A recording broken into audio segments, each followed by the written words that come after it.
Hello everybody and welcome to this week's video. Today we are going through my February wrap up. I read 12 books this month and one of them was a DNF, and I think I've explained this before, but if not I'll say it again. I count DNFs towards my reading goal if I surpass the 100-page mark, so I tend to always make sure I get past the 100-page mark before I DNF something. That feels like I've given it a fair chance and I've invested enough time and effort into it that I feel okay putting it on like my reading goal. So what, any other stats? Like 2 of them were mangas. Again, I don't know if people count those towards their reading goal, but I personally do. Yeah, I think that's all my stats. 1 audiobook. I read 2 on my Kindle. I think that's all the things I need to mention, so we're going to hop right in. I will start with the books that have been in a video because I only filmed 1 video in February, like reading vlog wise, and that was trying to find a 5-star read.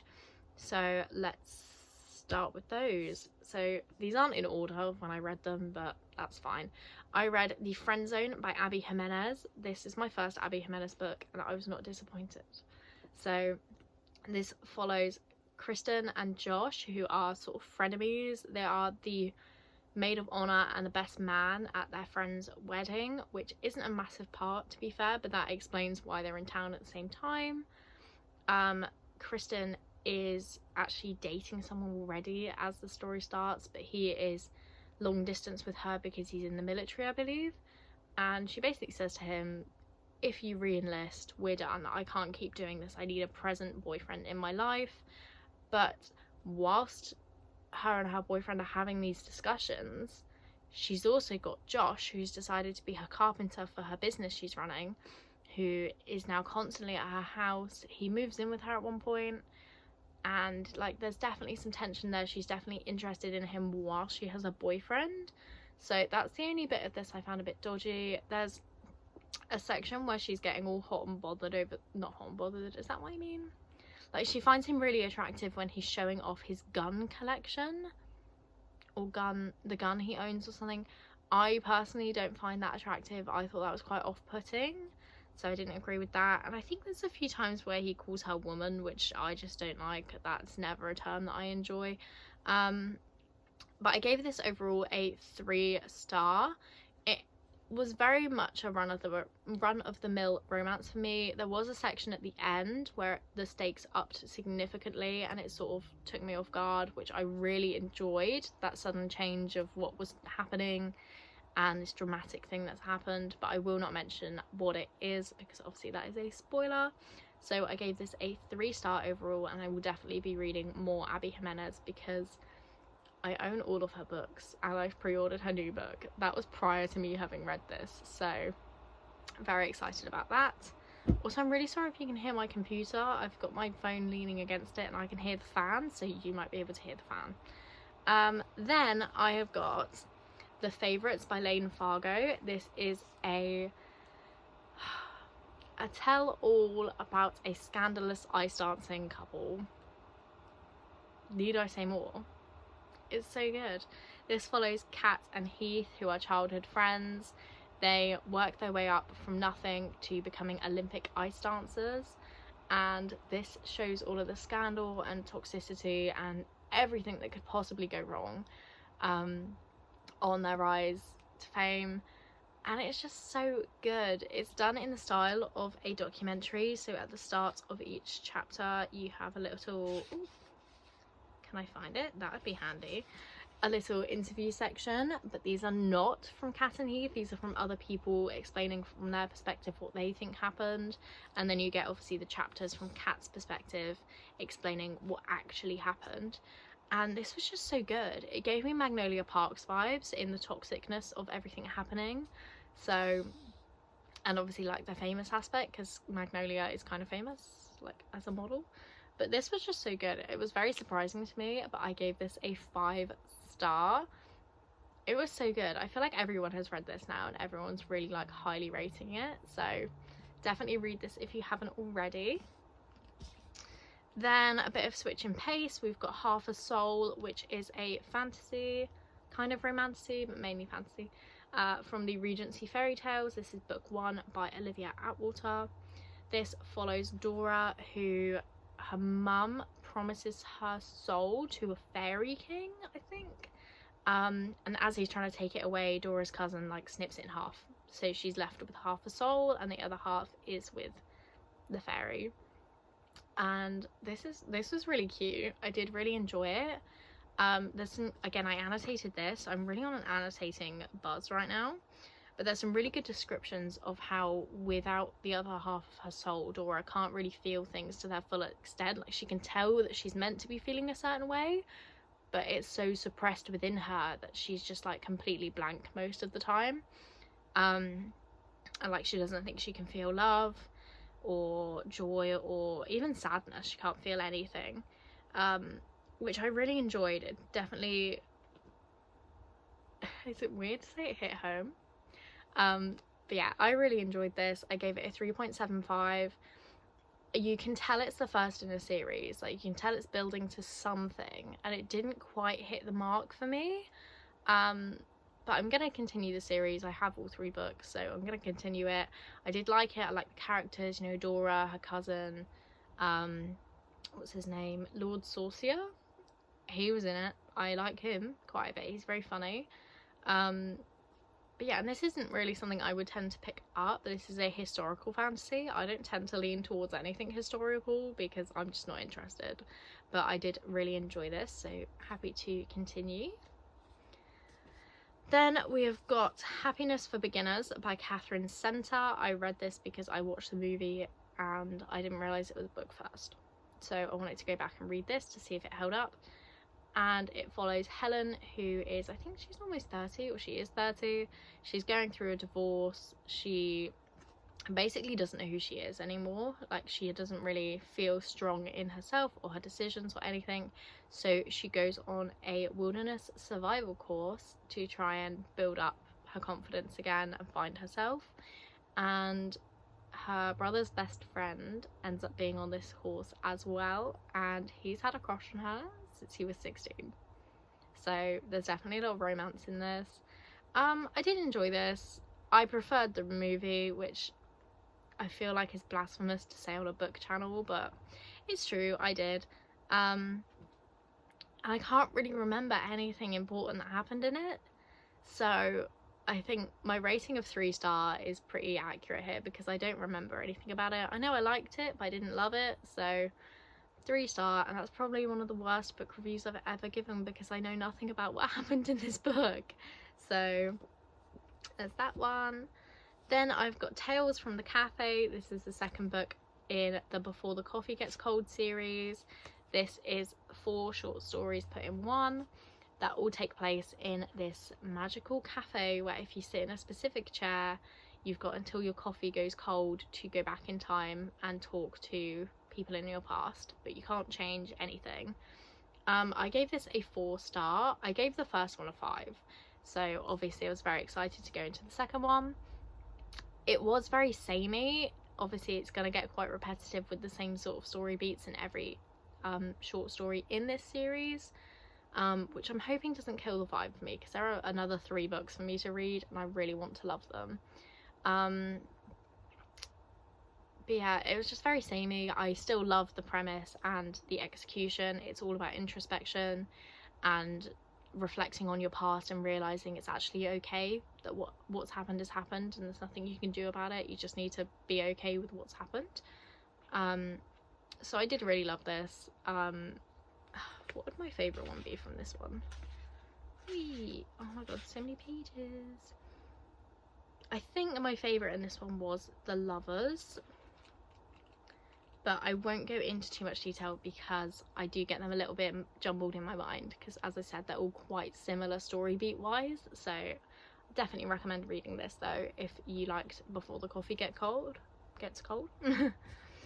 Then the first book I read for this video actually was Out of the Woods by Hannah Bonham Young. I had very high expectations going into this because the only other Hannah Bonham Young book I have read is Out on a Limb, and I gave that 5 stars.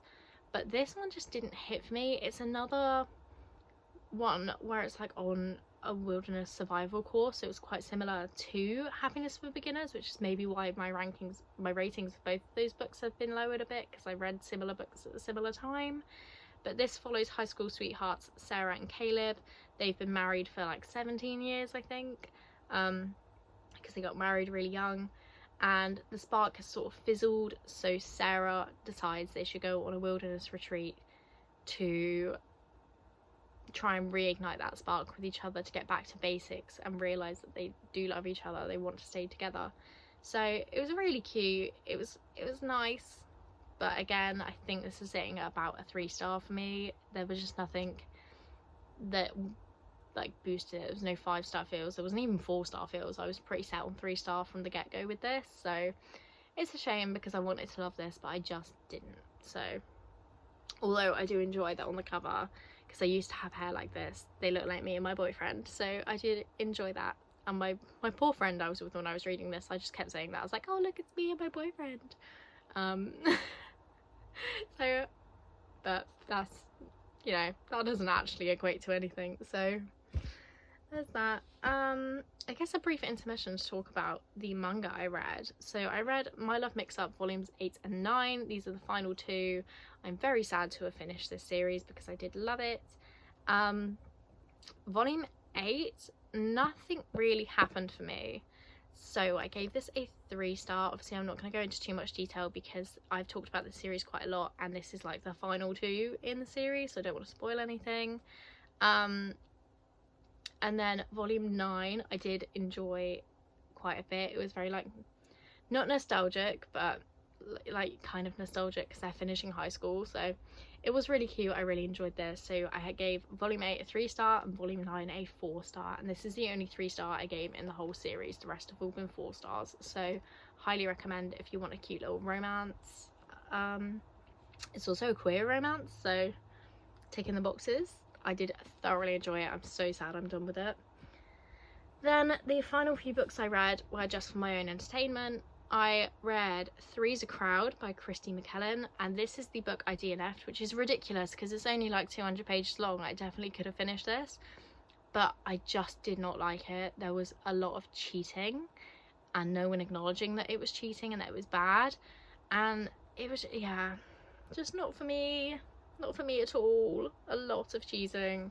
It's like childhood friends and she starts dating one of them, and within like an hour she's slept with a different person, and then 6 years pass and this other guy has come to her house where she's living with her boyfriend from that time, and he kisses her, and it's just, it's messy and not in a good way. So I did DNF this one. Then we have got Strictly Pretend, which is book 6 of the Salinger Brothers by Carrie Elks. I love this series and I never hear anyone talk about it. I think I'm possibly the only person that has read this based on the lack of people talking about it. But I really enjoy this. So the Salinger Brothers, I think there is like 6 of them total, so this might be the last book, I can't remember.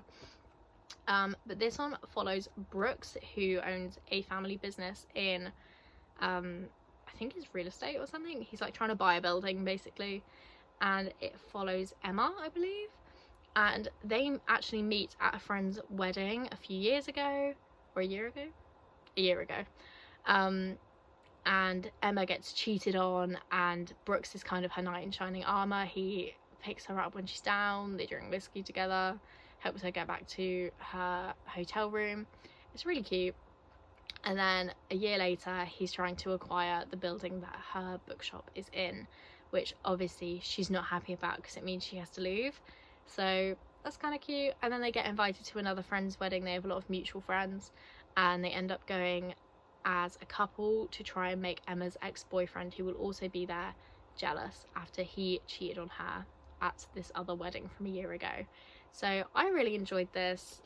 I think it might be my favourite from this whole series, but I haven't read the rest of them in a while. Like, I leave a good few months between them, and this only came out in January. So I gave this a 4-star, like a 4.5 I actually think. It was so close to being 5-star. I really enjoyed this, so I definitely recommend this series, and it is on Kindle Unlimited for anyone who wants to read it. Then we've got an ongoing book that I've been reading for about 2 months now, which is Finn Rhodes Forever by Stephanie Archer. Now, I am a big Stephanie Archer fan, but this book specifically did not do it for me.